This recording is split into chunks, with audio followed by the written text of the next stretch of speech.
Hay personas que no están cansadas de la vida, están cansadas del peso que cargan en silencio. Mateo es uno de ellos. En una noche lluviosa, se arrodilla en medio de un camino de barro, respirando con dificultad, con las rodillas hundidas en la tierra fría. Sobre su espalda, un saco enorme de arpillera empapado con la palabra pasado, escrita en rojo, casi como una herida abierta que no deja de sangrar en su memoria. Un farol viejo colgado en un poste torcido derrama una luz dorada que recorta su silueta temblorosa contra la oscuridad. La lluvia golpea su camisa beige, sucia y pegada al cuerpo, mientras el barro trepa por sus pantalones. Sus manos se aferran a las correas del saco como quien se aferra a una condena. Sus ojos cansados miran al suelo, y por un instante parece que incluso Dios lo ha olvidado, dejándolo solo con sus recuerdos. Quizá tú también conoces ese tipo de cansancio. No es el cuerpo, es el alma la que se arrastra.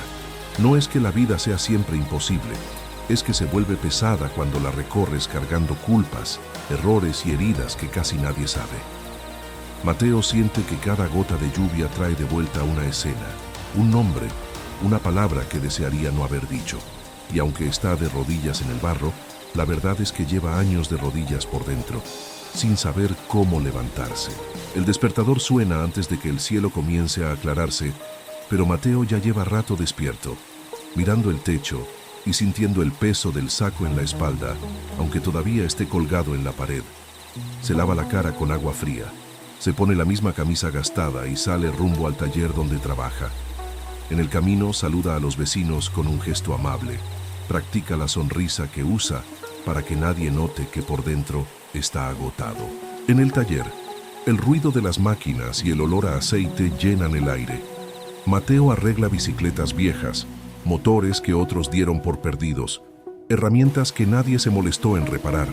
Sus compañeros lo ven como el tipo tranquilo, el que nunca se mete en problemas, el que siempre dice todo bien. Así nadie pregunta demasiado. Lo que nadie sabe es que cada tornillo que aprieta le recuerda decisiones que no supo arreglar en su propia historia. Cuando termina el turno, el cansancio físico se mezcla con un cansancio más hondo, más pesado. De regreso a casa, camina despacio por calles conocidas, que ya no le dicen nada.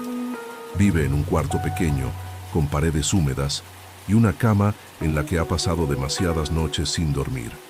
Deja las llaves sobre la mesa, suspira y mira el rincón donde cuelga el saco con la palabra pasado. Sabe que no es solo un símbolo, es la forma en que se ve a sí mismo. Por la noche, prepara un café aguado y come un pedazo de pan duro. Enciende la televisión para llenar el silencio con voces que no le pregunten cómo está, pero ni siquiera presta atención. A veces se queda mirando el saco como si fuera una persona más en la habitación. Siente que todo lo que hace en el día apenas sirve para soportar un poco más ese peso. Y mientras apaga la luz, vuelve a prometerse que mañana, tal vez, todo dolerá un poco menos. El peso del saco no apareció de un día para otro. Mateo empezó a sentirlo años atrás, cuando decidió irse de casa demasiado pronto. Discutió con su padre, le lanzó palabras duras que todavía resuenan en su memoria, como puertas que se cierran de golpe. Pocos meses después, su padre enfermó y murió sin que pudieran reconciliarse. Desde entonces, cada vez que siente la correa del saco en sus hombros, recuerda la última mirada de aquel hombre al que nunca volvió a abrazar. Otra piedra dentro de ese saco lleva el nombre de Ana. Era la mujer que amaba, la que soñaba con formar una familia a su lado. Pero Mateo, herido y orgulloso, saboteó la relación con celos y silencios. Una noche, en medio de una discusión, la acusó de cosas que no eran verdad y la dejó ir sin luchar. Años después, cuando la ve de lejos con su nueva familia, siente que falló en algo que nunca podrá recuperar. Esa sensación de haber arruinado lo bueno se le clava hondo. Hay también un secreto más silencioso, del que casi nadie sabe. El día en que su hermano menor le pidió ayuda, y Mateo, ocupado en sus propios problemas, no respondió. Aquella decisión terminó en un accidente que dejó marcas en toda la familia. Nadie lo culpa tanto como él mismo, pero en su mente se repite la escena como si pudiera cambiarla. El saco se llenó entonces de si hubiera, si no hubiera, frases que perforan su paz. No es solo un recuerdo, son muchos, un mosaico de errores, omisiones y palabras que no se pueden desdecir. Mateo carga no solo con lo que hizo, sino con lo que no hizo. Por eso, cuando alguien le dice que todo eso ya pasó, siente rabia y tristeza. Para los demás es historia antigua, para él cada herida sigue abierta. Por eso el saco dice pasado, pero adentro lo que hay es presente que no se deja curar. Durante un tiempo, Mateo intentó convencer a todos y a sí mismo de que ya estaba bien. Se llenó de trabajo, aceptó horas extra, dijo sí a todo lo que implicara cansarse físicamente. Pensaba que, si el cuerpo caía rendido, la mente no tendría fuerzas para recordar. A veces lo lograba por unas horas, pero en cuanto apagaba la luz, las escenas regresaban como una película que no sabe cómo terminar. Probó también distraerse con teléfonos, redes, conversaciones superficiales. Salía con compañeros del taller, reía fuerte, contaba historias que no lo comprometían. En esos momentos, el saco parecía desaparecer, pero era pura ilusión. Bastaba volver a casa, cerrar la puerta y sentirse otra vez solo para notar el peso completo sobre su espalda. Era como caminar sobre barro. Cada paso hacia adelante hundía un poco más sus pies, dejándolo siempre en el mismo lugar. Llegó a pensar que la solución era endurecerse, dejar de sentir tanto. Si no me importara, no dolería, se repetía. Empezó a responder con frialdad a quienes se acercaban demasiado a su corazón.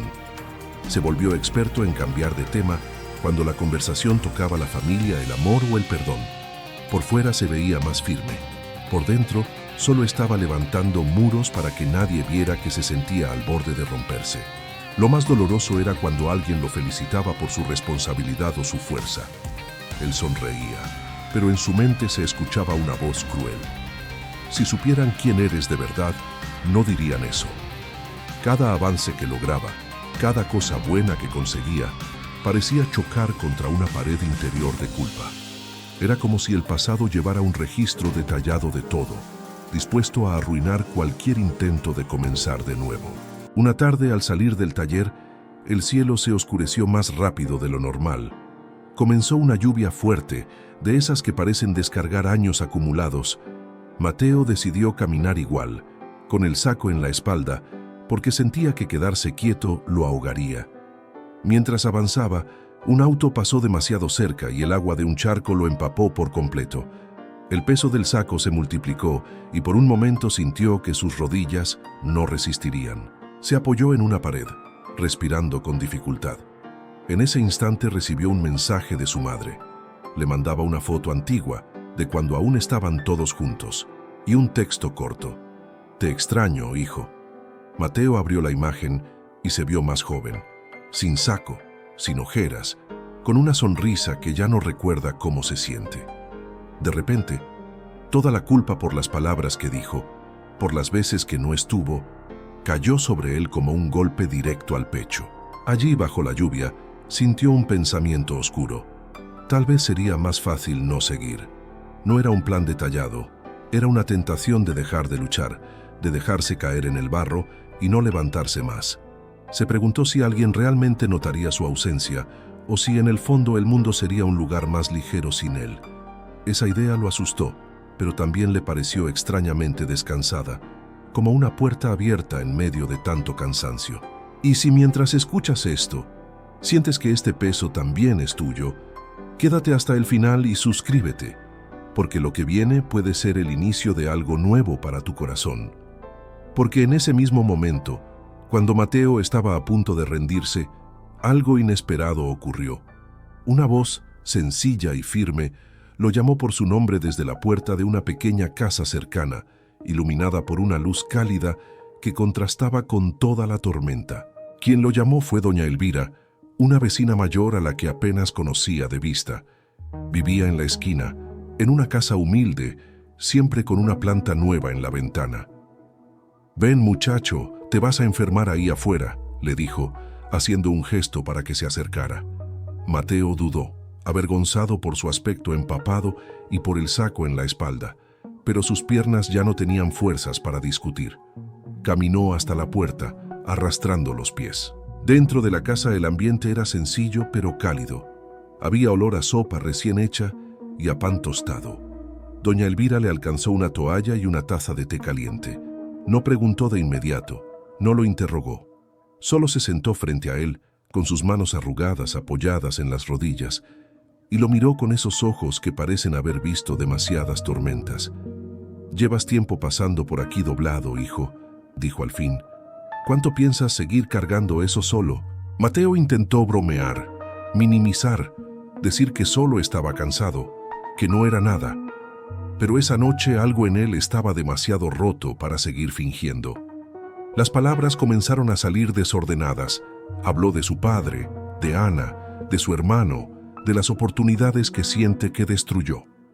Doña Elvira escuchó sin interrumpir, sin hacer gestos de escándalo. Solo asentía despacio, como quien sabe que el verdadero milagro empieza cuando uno por fin se atreve a contar la verdad. Cuando terminó, Mateo agachó la cabeza, esperando una frase de juicio, un «tú tienes la culpa de todo».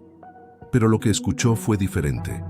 «No fuiste creado para caminar toda la vida con un saco de culpas clavado en la espalda», dijo ella, con voz suave pero firme.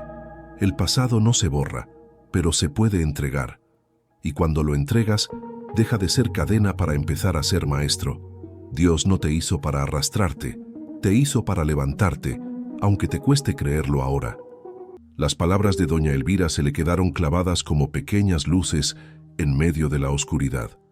Sin embargo, al salir de la casa, el saco seguía allí, pesado, recordándole que las cosas no cambian de un segundo a otro. Mientras caminaba bajo una lluvia más ligera, Mateo pensaba, «¿Y si suena bonito pero no es para mí? Otros sí, yo no». Sentía que su historia era demasiado complicada, demasiado manchada, como para que Dios quisiera hacer algo con ella. Esa noche casi no durmió. Se acostó mirando el techo, escuchando cada gota que golpeaba la ventana. Una parte de él quería creer lo que había oído, que había posibilidad de soltar, de entregar, de perdonar y perdonarse. Otra parte se aferraba al saco como a una identidad. «Si dejo ir esto, ¿qué me queda? ¿Quién soy sin mis culpas, sin mis fracasos?», se preguntaba. Había vivido tantos años definiéndose por sus errores que le daba miedo imaginarse liviano. Al día siguiente, mientras trabajaba en el taller, sus manos hacían lo de siempre, pero su mente estaba lejos. Recordaba la frase, «El pasado puede ser maestro, no cadena». Le costaba imaginarlo. Cada vez que una máquina no respondía, pensaba en las relaciones que tampoco respondió. Cada vez que lograba reparar algo, una pequeña chispa le decía que quizá también él podía tener arreglo, pero enseguida aparecía la voz vieja, «Tú no, tú ya no». Esa lucha interna lo agotaba más que cualquier jornada larga. Por momentos sentía deseo de entrar a una iglesia, de orar, de decir algo a Dios, aunque no sabía por dónde empezar.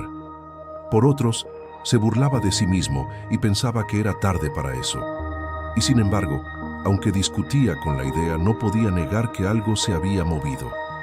Era como si, dentro del saco, algunas piedras se hubieran aflojado un poco, dejando entrar una pizca de luz. Días después, otra tormenta lo sorprendió de regreso a casa.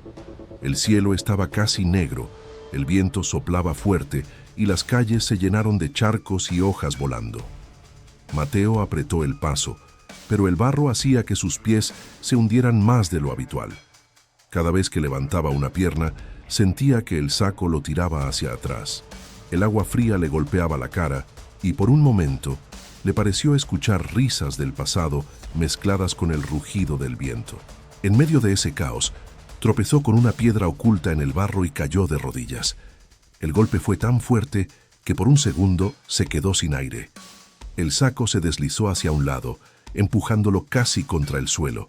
Sintió la cara embarrada, las manos raspadas, la ropa pegada al cuerpo. «Hasta aquí llegué», pensó, con una mezcla de rabia y resignación.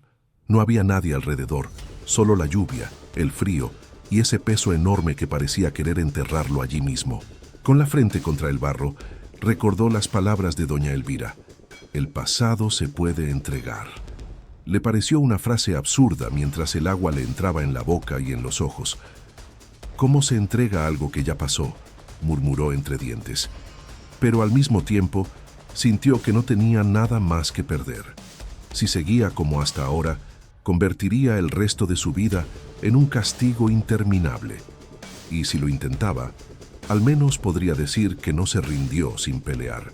Entonces, en medio de la tormenta, hizo algo que nunca había hecho. Habló con Dios como si estuviera allí, en el barro con él. No usó palabras bonitas, no sabía oraciones largas. Solo dijo, casi gritando, «Ya no puedo más con esto. Si quieres algo conmigo, tienes que ayudarme a soltar, porque yo solo no puedo». Las lágrimas se mezclaron con la lluvia, y por un instante sintió que el ruido del cielo disminuía, como si todo estuviera escuchando. Todavía de rodillas, Mateo giró y miró el saco. La palabra pasado brillaba en rojo bajo la lluvia, como si estuviera recién pintada. Con manos temblorosas, comenzó a desatar la boca de la arpillera. No había nada físico adentro, ninguna piedra real, pero mientras metía las manos, su mente empezaba a nombrar cosas. Perdóname por mi padre, por las veces que lo herí. Perdóname por Ana, por el daño que hice con mis palabras. Perdóname por mi hermano, por no haber estado. Cada nombre que pronunciaba era como sacar una piedra invisible y dejarla caer en el barro. No desaparecía el recuerdo, pero el acto de entregarlo le daba otra forma. No sé cómo hacer esto bien, seguía diciendo, pero te doy lo que soy, incluso lo que me avergüenza. No quiero seguir castigándome toda la vida por lo que ya no puedo cambiar. El viento parecía llevarse sus palabras lejos y a la vez devolverle una especie de calma que hacía mucho no sentía. La lluvia, que antes se sentía como castigo, empezó a sentirse distinta. El agua que caía le limpiaba el rostro embarrado, la camisa sucia, las manos llenas de tierra. No era un milagro de película. El saco no desapareció. La palabra pasado siguió ahí. Pero al volver a cargarlo notó que ya no pesaba igual. Algo se había movido en su interior. Sabía que todavía había cosas por sanar, conversaciones pendientes, decisiones que tomar, pero por primera vez no se sentía completamente solo en la batalla. Mateo se levantó del barro con dificultad, pero con una postura diferente. No llevaba la espalda tan doblada, no porque el peso se hubiera ido, sino porque ahora no lo cargaba solo. Caminó de regreso a casa bajo la lluvia, dejando huellas profundas que poco a poco se llenaban de agua. Detrás de él, la tormenta seguía, pero dentro de él había un pequeño espacio nuevo donde cabía la esperanza. No era grande, pero era real, y eso bastaba para dar unos pasos más. Quizá mientras escuchabas esta historia, sentiste que tú también caminas con un saco parecido, aunque nadie lo vea. Tal vez el tuyo no lleva la palabra pasado, pero sí nombres, fechas, culpas y heridas que te cuesta mirar de frente. La vida no siempre nos enseña cómo soltar, muchas veces solo aprendemos a aguantar. Pero llega un momento, como le pasó a Mateo en medio del barro, en que seguir igual duele más que empezar a entregar ese peso. El pasado de Mateo no desapareció. Su padre sigue en la memoria, Ana sigue en otro camino, su hermano aún lleva marcas. Lo que cambió fue la posición de todo eso en su corazón. Dejó de usar esos recuerdos como látigo y empezó poco a poco a verlos como lecciones. No le restó importancia al dolor, pero dejó de tratarse como un condenado. Empezó a tratarse como alguien que, aun habiendo fallado, sigue siendo amado y llamado a levantarse una y otra vez. Tal vez tú también tengas algo que entregar hoy. Una culpa que repites en tu mente, un error que no te perdonas, una situación que sientes que arruinaste para siempre. No necesitas palabras perfectas ni una escena dramática bajo la lluvia. Basta con que, en el lugar donde estás, digas con sinceridad, ya no puedo solo, ayúdame a soltar esto. A veces el primer milagro no es que todo cambie afuera, sino que tu corazón deje de tratarse como enemigo. Si esta historia tocó algo dentro de ti, quédate en este canal. Aquí no buscamos gente perfecta, sino corazones que quieren sanar y volver a volar, aún con cicatrices. Suscríbete y comparte este video con quien sabes que también carga demasiado. Quizá lo que para ti es una simple historia, para esa persona sea la señal que estaba pidiendo en silencio. Y recuerda, el pasado no es tu casa, es el lugar del que Dios te quiere enseñar, no el lugar donde debes vivir para siempre.